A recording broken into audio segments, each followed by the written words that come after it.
नाज़रीन, दादू में public health खाते जे ऑपरेशन ऐं मेंटेनेंस में 5 अरब रुपयनि जे करप्शन वारे मामले ते शहरी जी दरख़्वास्त बैदि नेब जांच जो दाइरो वधाए छॾियो आहे।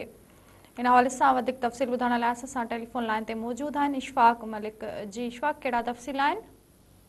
जी बिल्कुल, मां तव्हांखे ॿुधाईंदो हलां त दादू में ऑपरेशन एंड मेंटेनेंस जी रक़म आहे उहा बग़ैर टेंडरनि जे कोटेशन जे ज़रिए जेका कढी वई हुई। उहा अक्सर जेका कोटेशन हुया उहो पब्लिक हेल्थ खाते में कमु कंदड़ मुलाज़िमनि जे जेका वेझनि अज़ीज़नि जे नाले ते कढिया विया हुआ।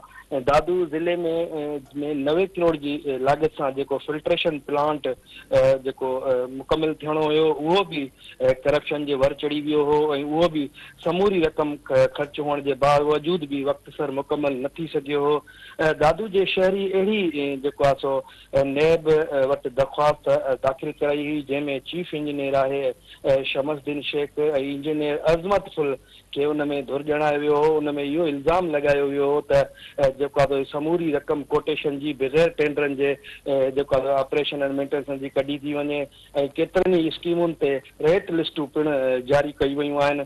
उन खां पोइ नेब सखर जेको आहे उनजी जांच शुरू कई हुई ऐं कराची जे सेक्रेटरी पब्लिक हेल्थ खे नोटिस जारी कयो ऐं उन्हनि खां 5 सालनि जो ऑपरेशन एंड मेंटेनेंस जो रिकॉर्ड तलब कयो वियो हो। उन खां पोइ पब्लिक हेल्थ खाते दादू पारां उहो रिकॉर्ड बि जेको आहे नेब सखर वटि जमा करायो हो।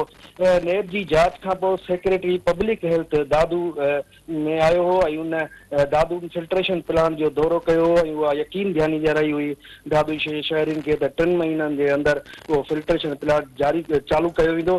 पर हिन महिल बि उनखे 5 महीना जेकी आहिनि उहे गुज़री चुका आहिनि, पर उहो फिल्ट्रेशन प्लांट जिथे कमु रुकियल हुयो उते ई पियल आहे। उहे 90 करोड़ रुपया जेकी आहिनि उहे करप्शन जे वर चढ़ी विया आहिनि। नेब सखर पारां जेको शहरी हुयो उनखे हिकु ॿियो नोटिस जारी कयो वियो आहे। उन में उनखे चयो वियो आहे त पब्लिक हेल्थ खाते में करप्शन जा जेका वधीक जेका सबूत आहिनि उहे ऐं उन सां गॾोगॾु संदसि शाहिद पिणु उन्हनि खे 29 डिसंबर जेको आहे सखर तलब कयो वियो आहे ऐं उहे उते शाहिदी ॾींदा या करप्शन बाबति।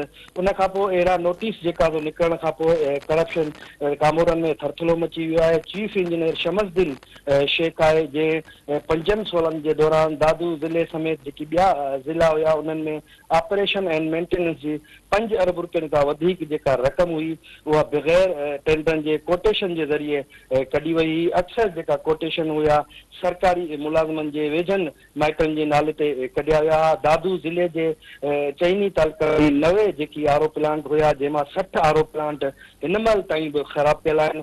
ज़रिया ॿुधाइनि था त ताज़ी हाणे 2 महीना पहिरियां उन ते 4 करोड़ रुपयनि जी वधीक जेका रक़म कढी वई आहे। पर ऑपरेशन मेंटेनेंस में वॾी करप्शन हुअण जे बावजूद बि दादू शहर जे अंदरि जेके मिठे पाणी पीअण जा जेका आरो प्लांट्स आहिनि उहे अञा ताईं जेकी आहे बंदि पियल आहिनि। दादू जे सियासी समाजी तंज़ीमुनि केतिरा ई भेरा पब्लिक हेल्थ खाते जे ख़िलाफ़ जेका एहतिजाजी मुज़ाहिरा करे धरना बि हया हुया त दादू ज़िले में 16 लख खां जेका वधीक आबादी आहे उहे मिठे पाणी जे जेको पियण लाइ तरसी रही आहे। अरबे रुपयनि जी बजट हुअण जे बावजूद बि दादू ज़िले में क़ाइमु थियल जेका आरो प्लांट्स आहिनि उहे बंदि पियल आहिनि। 90 करोड़ रुपयनि जी लागत सां जेको दादू में फिल्ट्रेशन प्लांट जेको आहे जंहिंजो कमु इशफ़ाक़ मलिक, महिरबानी तव्हांजी।